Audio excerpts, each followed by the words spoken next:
আপনি কোথা থেকে এসেছেন? আমি এসেছি উত্তর দিনাজপুর দালকোলা থানা থেকে। এসে দাদা আপনাকে কেমন লাগছে এখানে? খুব ভালো লাগছে, খুব আনন্দিত লাগছে। আপনার মনে হয় কি এই আমাদের বাবরি মসজিদ হবে না হবে না? তবে হওয়ার দরকার, কেন কি যে এটা আমাদের পূর্ব জমানার মসজিদ, এটাকে হওয়া দরকার। এটা হলে আমাদের খুব ভালো লাগবে, খুব আনন্দিত লাগবে। আমাদের যারা বাচ্চা কাচ্চারা যারা পিঠ তারাও যেন এই আনন্দিত নিতে পারে।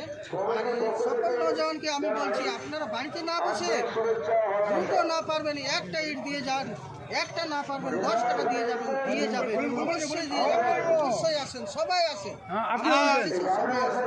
বেশি বেশি ভিডিওটা শেয়ার করবেন, লাইক করবেন, দবাকে শেয়ার कीजिएगा भाई साहब।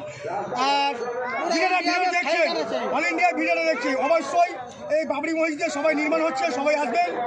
আর বেশি বেশি দাদাকে ফলো করছেন, এনাদের বাড়ি উত্তর দিনাজপুর। দান ধ্যান করবেন, দান ধ্যান করে যাতে আমাদের বাবরি